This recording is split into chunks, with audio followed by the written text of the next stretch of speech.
claro que el próximo 1 de octubre votaremos en un referendo para decidir nuestro futuro. Votaremos aunque el Estado español no lo quiera.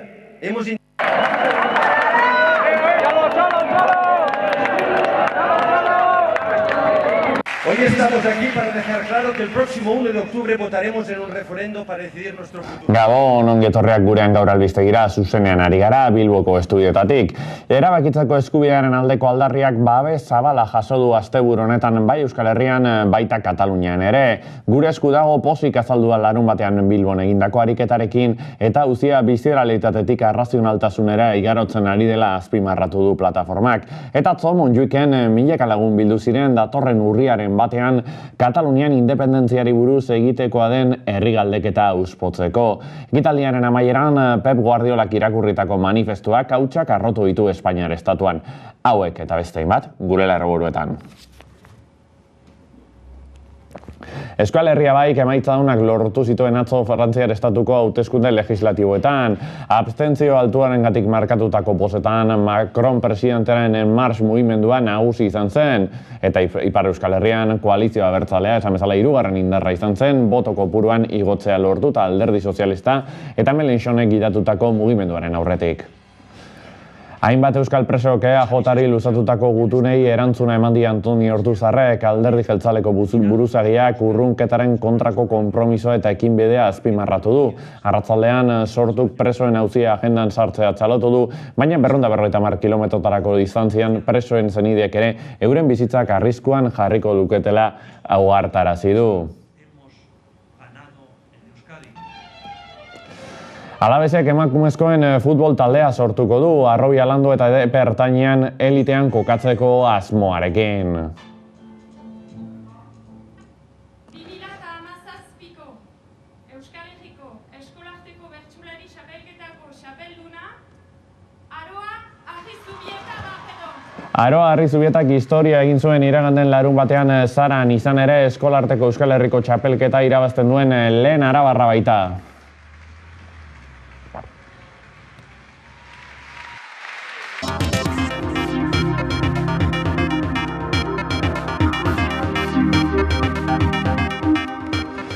Erabakitzeko eskubidearen aldeko dinamikak auspoa jaso du asteburu honetan Bilbon eta Bartzelonan egindako ekitaldi masiboetan. Euskal Herrian gure eskudagok milaka lagun bildu zituen eliptika eta Euskadi plazak lotuz galdera ikur erraldoia osatuta eta bertan herritarron ituna bezala definitu duten ekinbidea aurkeztu zuten.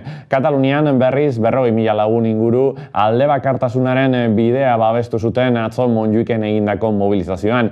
Bertan Pep Guardiolak irakurri zuen bukaerako manifestua estatu autoritarioaren aurrean urriaren batean boto emango dutela aldarrikatuz. Erabakitzeko eskubidearen aldeko mobilizazio jendetsuak izan dira asteburuan Euskal Herrian eta Katalunian. Larun batean, Bilbon milaka lagunek galdera ikur handi bat osatu zuten gure eskudagoren herritarron itunaren aurkezpen ekitaldian.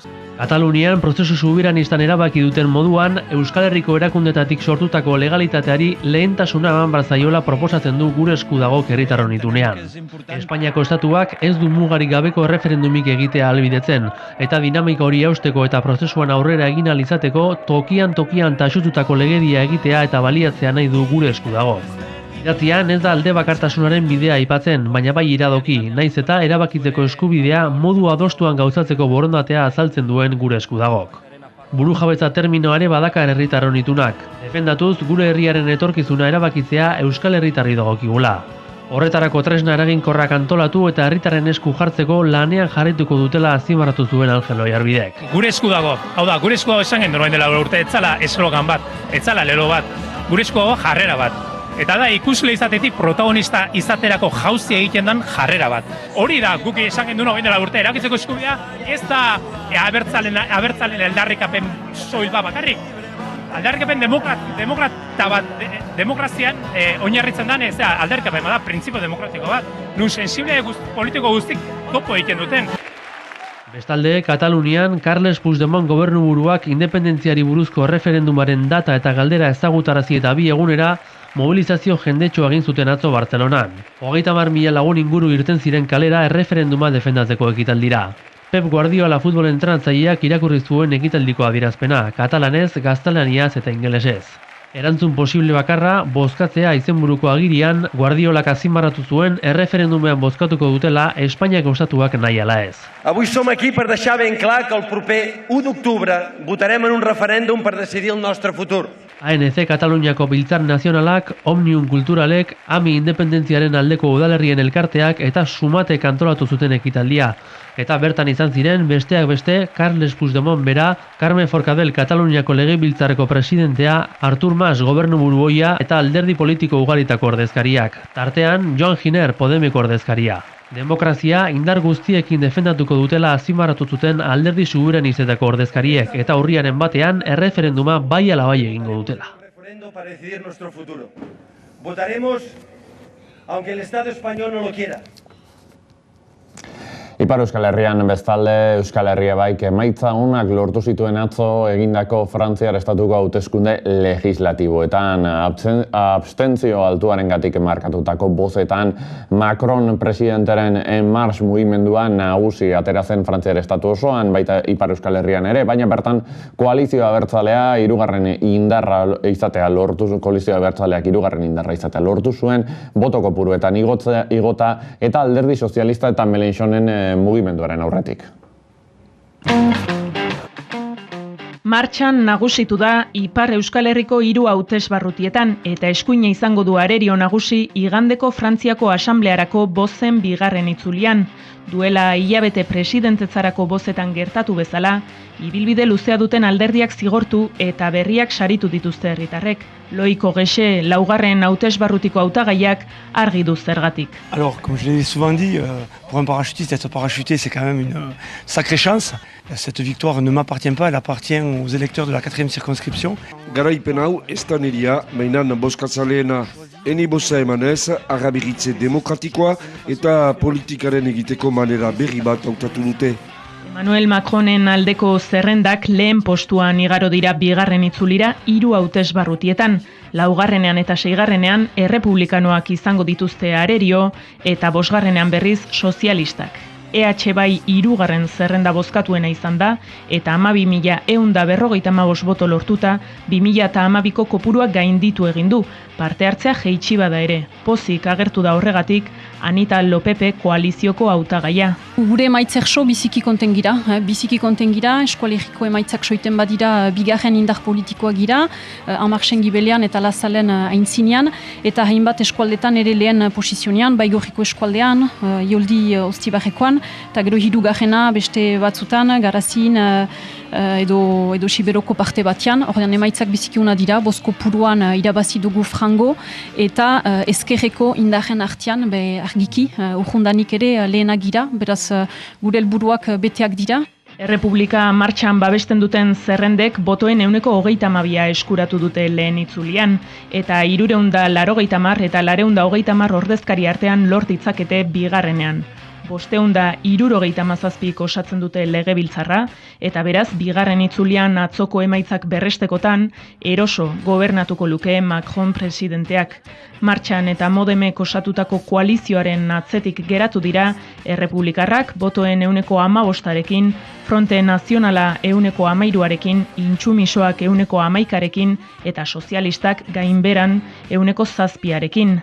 Edozein kasutan, herritarren gehiengoak egin duen hautua ez bozkatzea izan da. 51%ak jo du abstentziora. Igandean izango da bozen bigarren itzulia eta orduan ikusi beharko joera horrek bere horretan segitzen duen.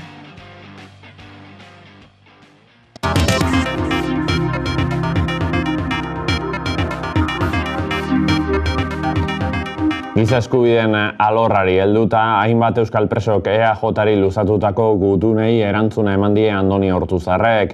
Alderdi jeltzaleko buruzagiak urrunketaren kontrako konpromisoa eta ekinbidea azpimarratu ditu, baina arratsaldean Sortuk presoen auzia agendan sartzea txalotu du, baina 250 kilometrotarako distantzian ere presoen zenidek eroen bizitzak arriskuan jarriko lituzketela adierazi du alderdi independentistak. Euskadi, y lo repitió 3 veces. Ojo con exhibir a Euskadi como trofeo electoral. Antes lo hicieron Felipe González, Zapatero, hace 4 años lo hizo Bildu, y mirad dónde están ahora. Nosotros seguimos aquí. Espetxe politikak uzten dituen elementu lazgarrienen artean gaixotasun larriak pairatzen dituzten presoen egoera dago. Hauen askatasuna eskatu asmoz, bereziki Ibon Iparragirrerena, kalera dinamikak mobilizazioa egin zuen atzo Bilbon.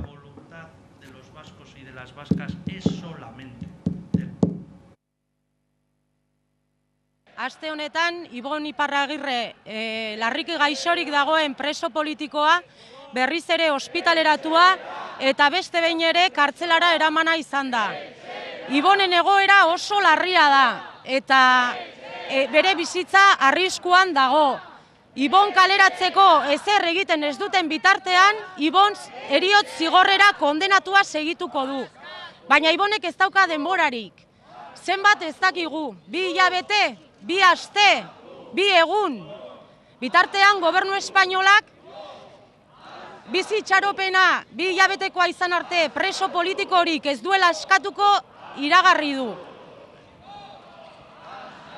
Estatu espainola gerra posizio batean murgilduta dago, krudelkeriak eta gorrotoak gidatuta.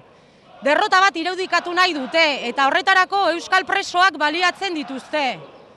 Baina guk argi daukagu, herri honek aurreko zikloa ixteko beharra dauka eta urgentzia dauka. Horregatik, euskal eragileen artean, instituzioen artean, eragile sozialak eta politikoak denon artean bide horri bat adostu behar dugu, elkarlanean aritu eta gatazkaren ondorioei irtenbide duina eta integrala eman behar diegu. Guk ez badugu egiten, ez duelako inork egingo. Y ante este reto cargado de futuro, queremos preguntarle al señor Ortuzar. Espetxe politikarekin jarraituz ikusi dituzue Oiana Garmendia kalerako bozeramaileen hitzak, aipatzea Iñaki Bilbao presoak 12 egun daramatzala gose greban, eta beste alde batetik Altsasuko 3 gazteak, 3 Soto del Realen espetxeratuta zeudenak lekuz aldatu dituzte. Oian Arnanz Navarkarrenoko espetxera eraman dute eta Adur Ramirez de Alda berriz Aranjuezeko bakartze modulo batetara. Soton jarraitzen duen bakarra Jokin Unamuno da.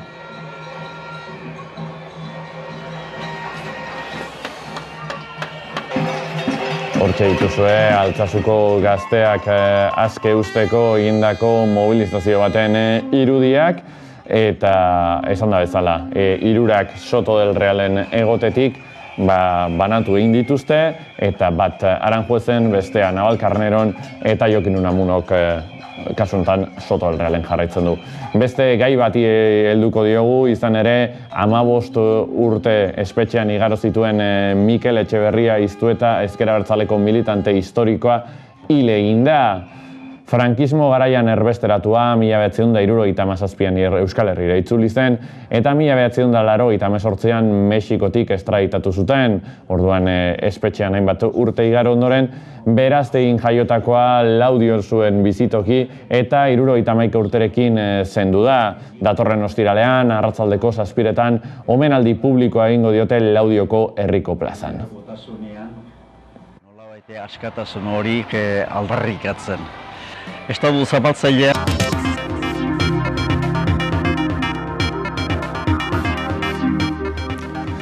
Gaurtik ostiralera bitartean eman daiteke botoa EH Bilduren prozesu eratzaileko barne hauteskundetan. Larun batean Bilboko Euskalduna Jauregian egingo dute koalizioaren kongresua. Fase erabakigarrian sartu da Euskal Herria Bilduren prozesu eratzailea, gaurtik irekita baitago barne hauteskundeetako hautagaiak bozkatzeko epea. Koalizioa Euskal Herritarren behar eta nahietara egokitzeko ardura kide guztiena da Aitziber Ibaibarriaga Bilboko zinegotziaren hitzetan. Guztion ardura da EH Bildu eraginkor bat, osatuago bat eta estrategikotasun bat bilatuko duena osatzea. Joan den astean egin ziren publiko mahai politikoa osatzeko hautagaitza eta herrialde arduretarako hautagaiak, koalizioko 4 alderdien artean adostuta. Hautagaitza horietako genero eta lurraldetasun irizpideen desorekak zalaparta eragin du, baina Diana Urreak argi du koalizio barneko eztabaidak naturalak direla. Gasteizko legebiltzarkidearen hitzetan ez dute desoreka esanguratsurik eragingo. Garrantzitsua EH Bilduko kideek prozesuan duten erabakitzeko aukera omen da. Forman parte de la naturalidad de este proceso que estamos llevando a cabo. Hala, gaurtik irekita dago barne hautagaiak aukeratzeko epea eta larunbatean Bilboko Euskaldunan bozkatuko dituzte eztabaidarako dokumentua eta estatutuak. EH Bilduko plataforma digitalean bozkatzeko, EH Bilduko prozesu erabakitzaile honetan, eta beste alde batetik, datorren larunbatean burutuko dugun, hemen Bilbon burutuko dugun kongresuan parte hartu dezaten.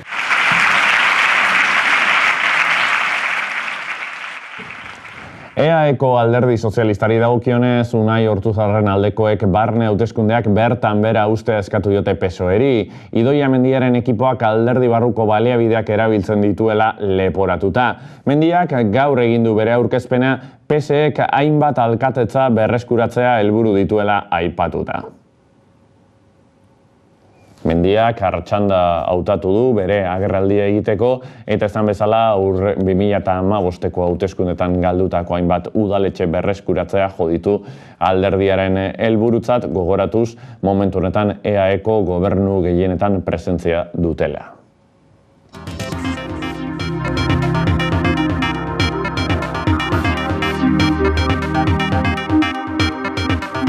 Iruñean kalera atera zen plataforma sozialak kale jira zaratatzu batean bankuen negozioak eta politika neoliberalak salatzeko. Nafarrek jasan behar duten zor bidegabea salatu zuten baita. Bankuen negozioak eta politika neoliberalak salatu ditu plataforma sozialak Iruñean.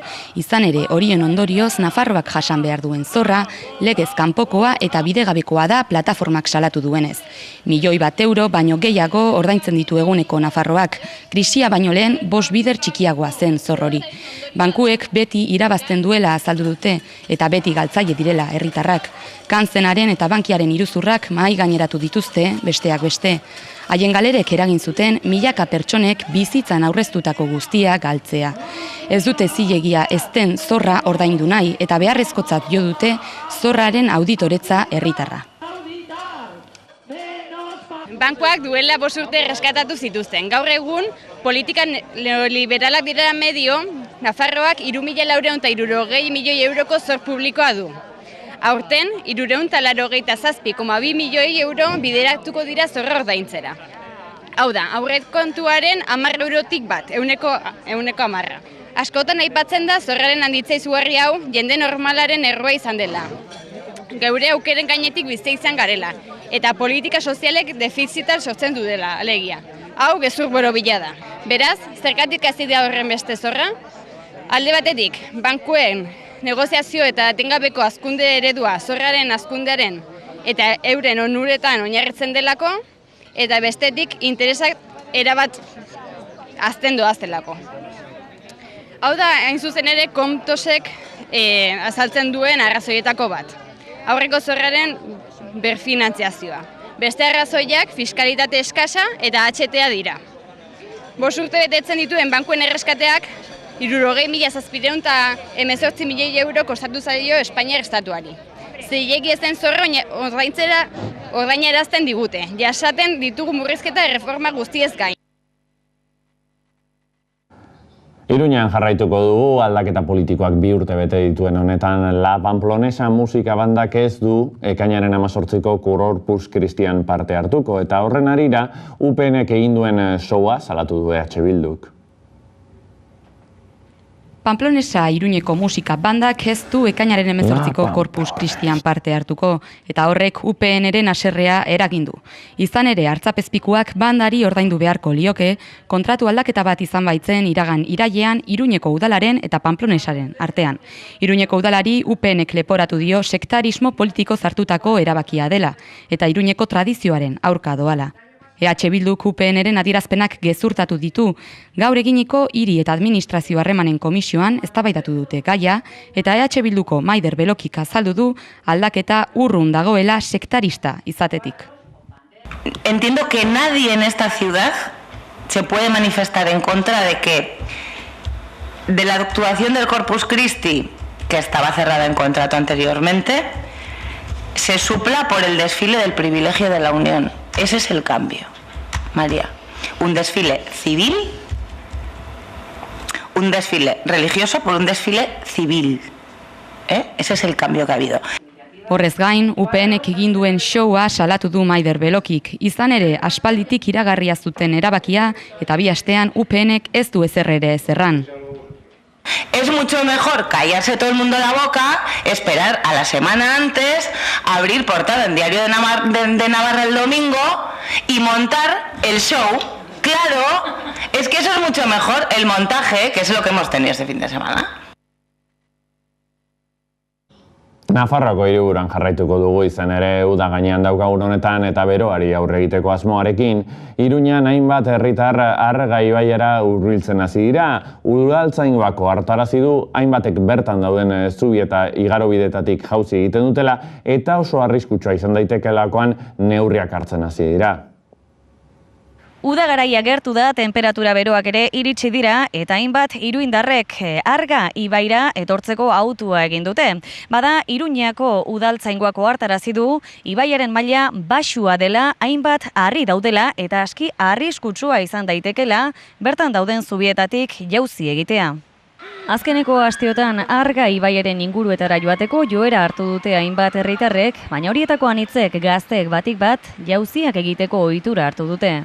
Udaltzaingoak iragarri du hainbat abisu jaso dituela errenez, adingabekoek ohitura hori hartu dutela, inongo segurtasunik gabe jauzi egiteko alegia eta oso arriskutsua izan daitekela.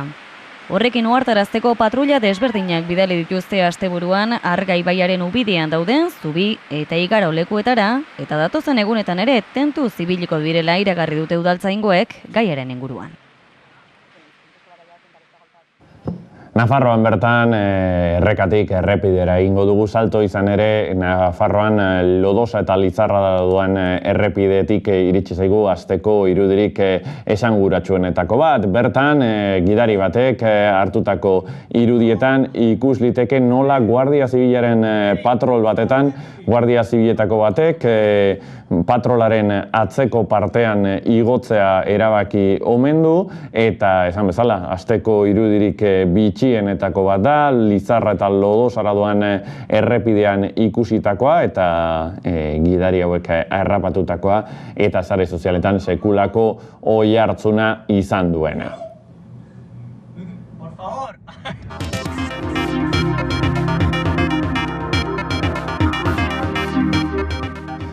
Kiroletan, Rafael Nadalek eta Jelena Ostapenkok historia egin dute Roland Garros txapelketan, Manakorreko tenislariak 10. aldiz irabazi baitu Frantziako irekia.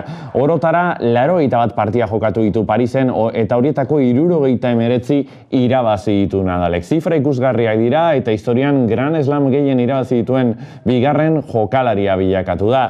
Zalantzarik gabe, lurreko erregea da Nadal eta horren eredu dira irabazi dituen 10 Roland Garros ikusgarriak.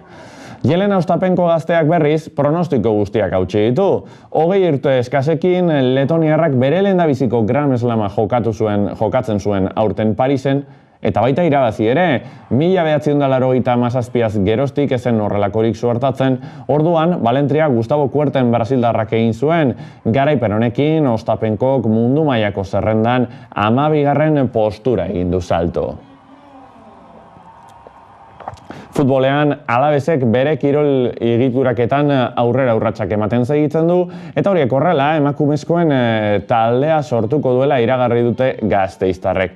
Epe ertainean elitean aritzeko intentzioarekin, Alaves gloriosaz izena izango duen ekipoak gazte mailako arrobia lantzea izango du helburu baita ere, eta eskola sortuko dute.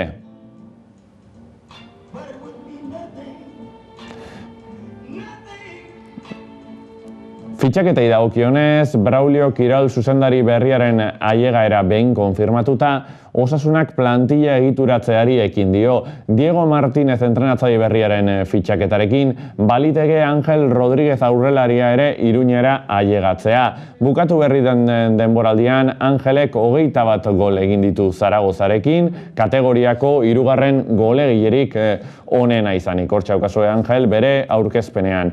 2008an Osasuna Promesasen aritu zen aurrelaria, eta orain merkatuko harribitxietako bat izanik bigarrenko mailan Osasunak bere zerbitzuak eskuratu ditzake.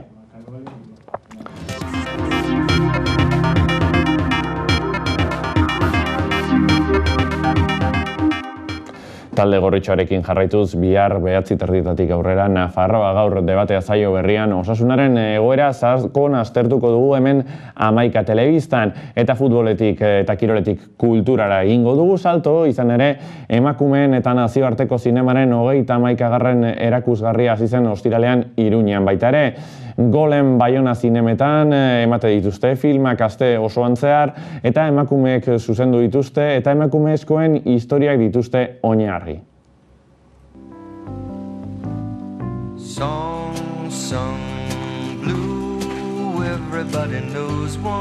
Emakumeen eta nazioarteko zinemaren 31. erakusgarriari ekin zioten iragan ostiralean Nafarroako IPES elkarteak eta Golen zinemek antolatuta. Filmeek emakumeek mundua ikusteko dutenera azaltzen dute, laguntasunean emakumeen arteko harreman estuetan eta sororitatean oinarritzen dira filmeak. Carla Simonen Verano 1993 filmearekin hasi zen zinema zikloa, eta hemendik ostiralera eguneko filme bat eskainiko dute Iruñeko Golen Baionako aretoetan. Eguneko 2 saio eginen dituzte, hain zuzen ere. Emakumeek zuzenduriko filmak dira, Hala nola, Txabela, La idea de un lago, Aurora edota Rara. Asteazkenean gainera laburren sorta bat proiektatuko dute.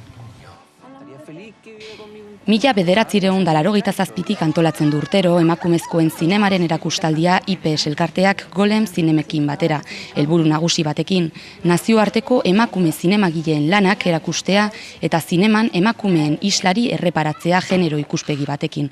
Urteekin gainera, hausnarketarako eta eztabaidarako gune bilakatu da zinema erakustaldia. Informazio gehiago IPES elkartearen edo Golen zinemen web orrialdean topa daiteke.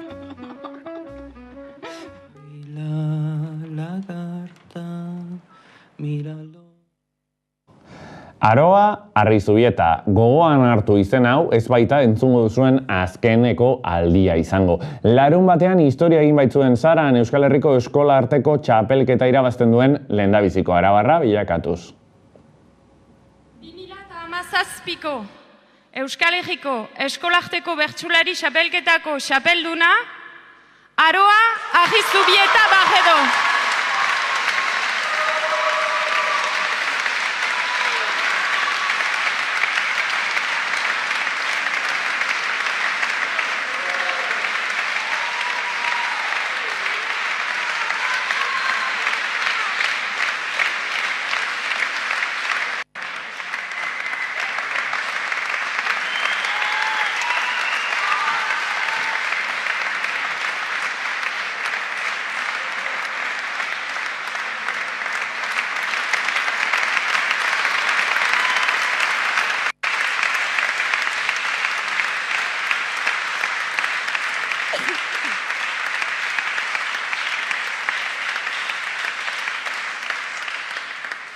Eskerrik asko mutxikakoei tratatzearen horrela, zuei ere sentitu bainaiz udalekutan bezelan.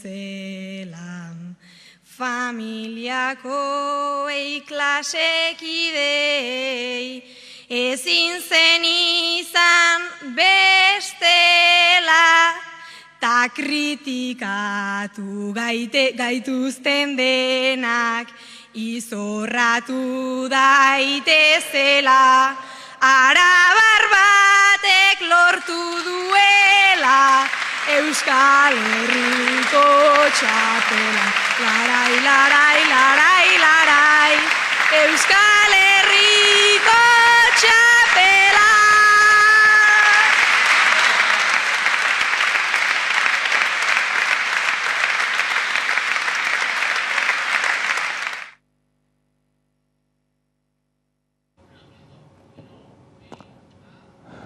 Eta bertsoekin jarraitu eta agurtuko gara gaur, izan ere Miren Amurizak eta Igor Elortzak mahatxen bueltan Durangaldeko kopla txapelketan utzitako perlarekin agurtuko gara. Gure partetik besterik ez, gogoratu 11.eu zein Twitter zein Facebook sare sozialetan jarraitu gaitzakezuela, eta esan bezala, gabon pasa eta mila esker. Hona etorri nazloti, ezin kantatu egoki, gehiago ez dut nik aurten jango, mazik kompulsiboki. Banik hemendik aurrera, noa alan kantatzera, zu ahoa bete eta ikusita, nire amets bat bete da. Beste promesa bat polit, hementxe egingo dut nik. Urte honetan ez dut atarako, atzamarrakin mokorik. Bani gaur librau eingo naz, erakutziko dut gabaz, jente aurrien egon nekela edukazio txarragaz. Hori baino ezkendun falta, Mirenek bete dau marka. Ia oin piziotan nor azten dan, mozak jentiei botaka. Barkatu Igor maitien, zuek tranquildu zaitien, ni gure neuke matzatitxo bat, antiojora botatien. Gauza bat da esatien, eta gero betetie. Zuk Mirenek ezin jozu lortu, ez esatie maitie.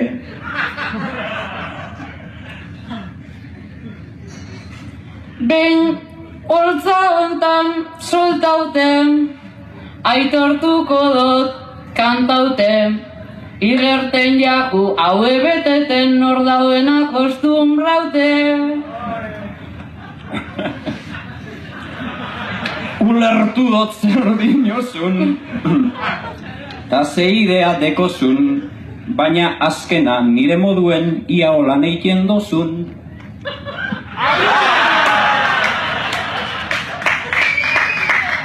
Alegin juzara beraz, porrota mahatz bategaz, ulertu dozu bete dodala baina ez dakixu zegaz.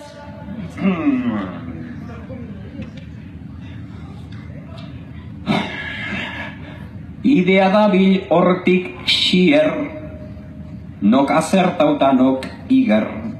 Zuk aitzera emondozu eta nik oin esplizitau bier.